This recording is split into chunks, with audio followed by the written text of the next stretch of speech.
Welcome back to Beyond the Game. I'm Lola Nordlinger, and today I'm sitting here with Gabe Kellman on the men's club soccer team. Hi, Gabe. Hi, Lola. How are you? Good. Thanks for joining us today. Of course. Happy to be here.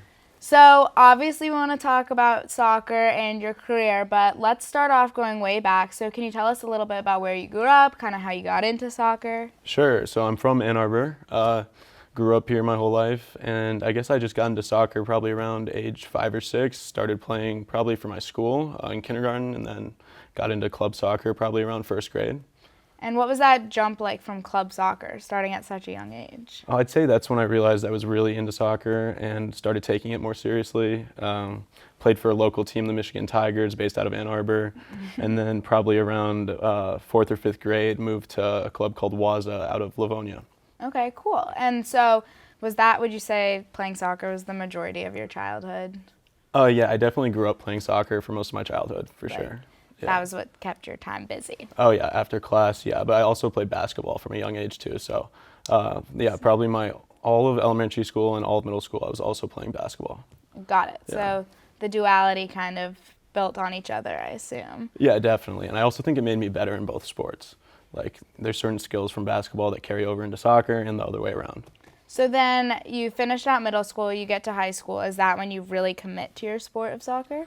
I definitely committed more so, but I kept playing basketball a little bit because I missed it a lot. So my freshman year, I decided just to play soccer in high school. I really wanted to make the varsity team, made the varsity team, and then sophomore year I decided to play basketball also. So I played on the JV team. Then junior year, I played on varsity basketball and varsity soccer. And then my senior year, I didn't play any basketball and only focused on soccer because I realized I wanted to play in college. So I took a lot of time to recruit and stuff like that. And then at the same time, COVID was going on, so the basketball season was a little different than normal. That makes sense. So Yeah. safe to say your time was well spent in high school, juggling a bunch of different activities, Yeah. academics, all the things. Yeah, definitely. So then senior year, you decided you're going to go all in for soccer. And what did that recruitment process look like for you? I started very late in the recruitment process because I really didn't realize until the end of my junior year that I wanted to play in college. But it wasn't like that serious of a process. I'd say basically I wrote down a list of schools that I potentially wanted to play at. I was very late to the recruitment process, so I only focused on Division III schools. I thought I wanted to go to a small school and play soccer there, so I emailed a list of coaches, heard back from some of them, had a lot of phone calls with coaches, went to a few campuses and visited. But COVID was still very present, so it was kind of challenging to have a real school visit where I could go like sit in on a class or stay there overnight. Totally. Yeah. So you said you applied to a bunch of more D3 schools. Yeah. So where did you end up taking that with? Yeah, so I ended up committing to Colorado College based out of Colorado Springs, and I went there for my freshman year, and then I transferred to U of M after my freshman year. So you grew up in Ann Arbor, so obviously know what an amazing school this is. Yeah. What made you decide to leave Colorado and come back to your home state? It was a few things. One was the size of the school. I just thought a bigger school would be better for my goals.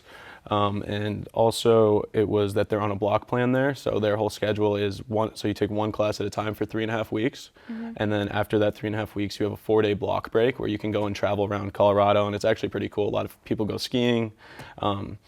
But once you're done with that block break, you just go to another class for another 3.5 weeks. And I didn't really like that schedule. It wasn't for me. Mm-hmm. So that's mostly why I wanted to transfer schools. It didn't really have anything to do with soccer. I loved playing soccer at Colorado College. I had a great time doing that. Totally. So then you take all your life experience of soccer and you come back to Ann Arbor. And what made you decide to go for the club team? How did you come across that?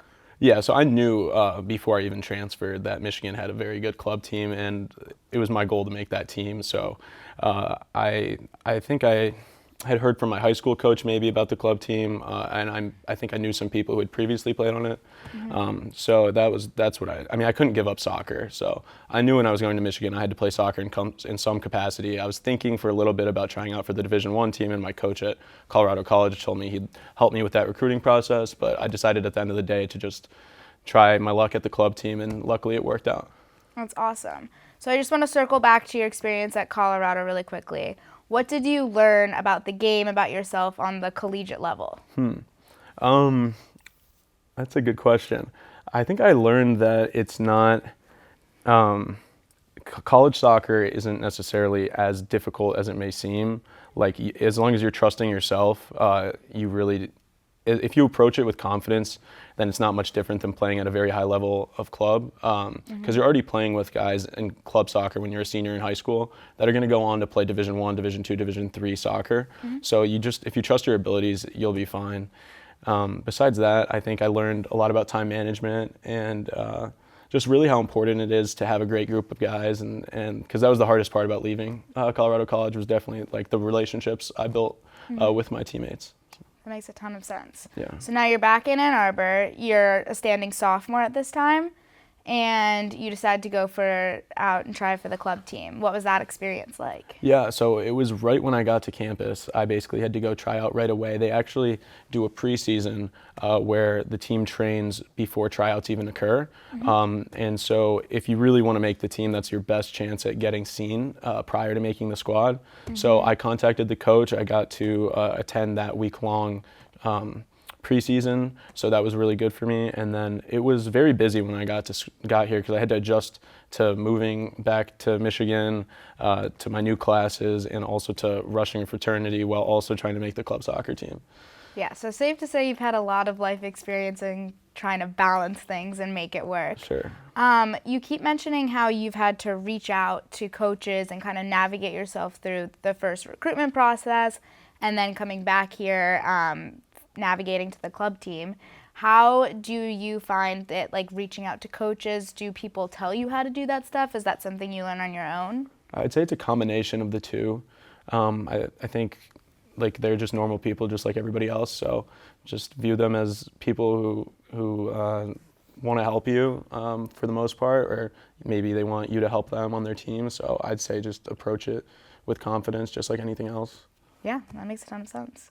So you get to join, you go through the preseason, you go through tryouts, you get on the club team. What was that like for you, your first year here?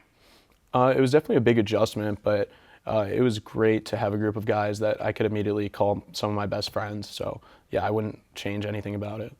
And over the past couple years, how have you seen the team change from your sophomore year to your senior year? Wow, it's changed a lot in terms of certain goals and expectations, but also obviously I've seen a lot of players come and go. I've gotten really tight with some guys, and now they've graduated. Overall, I'd say since day one, we've always wanted to win a national championship, so that's been our goal. But now we've kind of developed a process for trying to get there, a lot more detailed steps, exactly what to do to try to make it to that point. So I'd say that's the biggest way it's changed. That's awesome.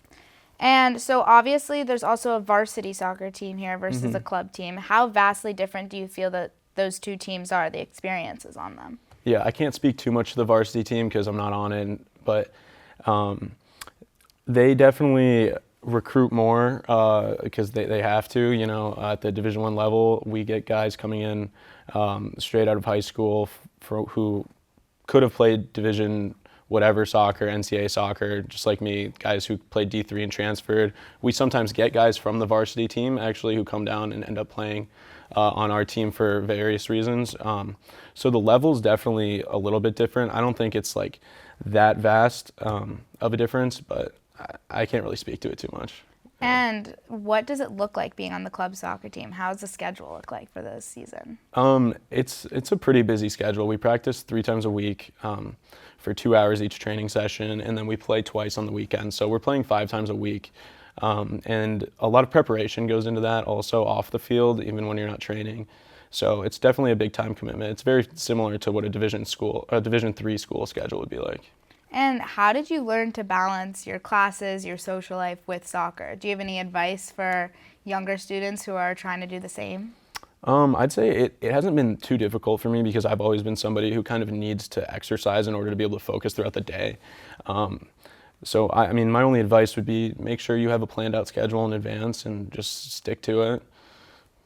Yeah, that makes sense. Yeah. And sitting through long classes, it's always good to tire yourself out before. Yeah. So as a senior, what wisdom do you want to impart on your team? Wisdom, I guess just keep grinding, like always have that goal in mind, that end goal, and don't forget it. set those high expectations for yourself and make sure you're showing up every day with a positive attitude, and remember that you're always out there trying to have fun. With such a busy schedule, sometimes it can feel like, you know, you have to go to practice today, I have to show up to this game, but really we're all out here doing it because we love the sport so much. So I'd say just remember that you enjoy it and you want to have fun. Yeah, and can you just tell us a little bit what an atmosphere at one of your games is like? It can vary a lot.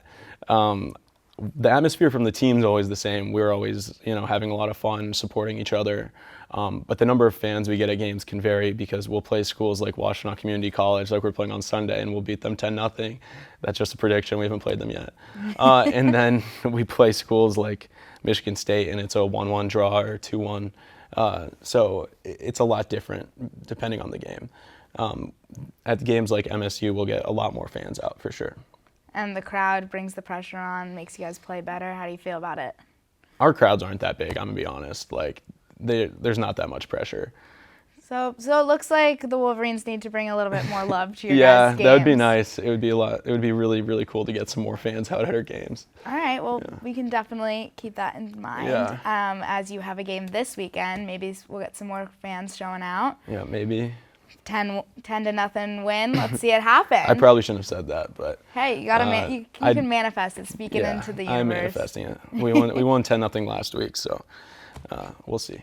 Carrying it on to the next week. Yeah. Well, guys, that's all the time we have for today. Thank you so much for joining us today, Gabe. It was awesome to get to speak with you. Yeah, of course. Thanks for having me.